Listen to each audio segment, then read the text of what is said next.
न चाहूँ चोला जोड़ी न चाहूँ चोला वो, न चाहूँ चोला जोड़ी न चाहूँ चोला वो, भाई समैया की भेड़ माना चाहूँ चोला, जोड़ी दे सीधा माल माना चाहूँ चोला, माया दे सीधा माल माना चाहूँ चोला।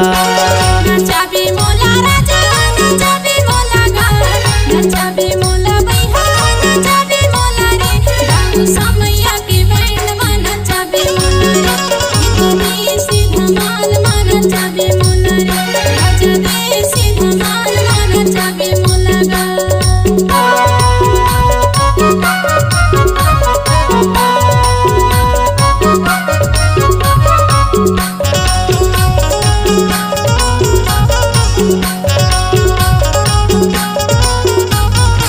हंसले बताने का ठिकाना तन के रे ठिकाना तन के, हंसले बताने का ठिकाना तन के रे ठिकाना तन के, समैया की बैंड बाजा तोरे मन की होना चाहूँ तोलाना, समैया की बैंड माना चाहूँ तोलाना, समैया की बाजा माना चाहूँ तोलाना।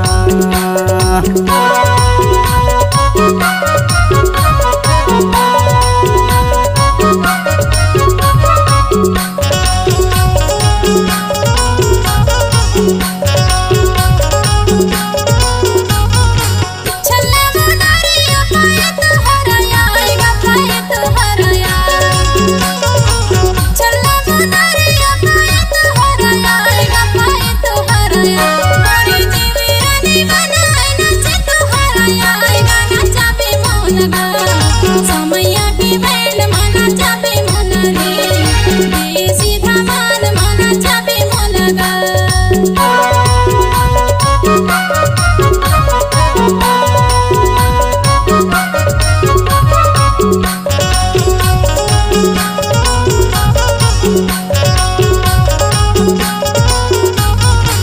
हरियर मड़वा पियर हरदी वो पियर हरदी, हरियर मड़वा वो पियर हरदी वो पियर हरदी, तोला लेके जाऊँ रानी बिहा के जलदी, वो ना चाहूँ तोलाना, समैया की बैंड माना चाहूँ तोलाना, समैया की बैंड माना चाहूँ तोलाना। न चाहूँ चोला जोड़ी न चाहूँ चोला वो, न चाहूँ चोला जोड़ी न चाहूँ चोला वो, भाई समैया की भेड़ माना चाहूँ चोला, जोड़ी दे सीधा माल माना चाहूँ चोला, माया दे सीधा माल माना चाहूँ चोला। समैया की भेड़ माना चाबी मोला गा, दे सीधा माल माना चाहूँ चोला ना, समैया की भेड़ माना चाबी मोला गा, ये सीधा माल माना चाहूँ तोलाना। किसी भी शुभ अवसर पर धूम मचाना है तो संपर्क करें। हमारा मोबाइल नंबर है 9098416458। हमारा दूसरा नंबर है 7000422206। पार्टी अध्यक्ष रामबत्ती आर्मो एवं चेतना आर्मो, संयोजक कमोदा आर्मो, झनकार माहिर आशीष आर्मो और ताशा के ताल देते जितेंद्र भैया। संपर्क करें प्रमोद देसी धमाल पार्टी समैया।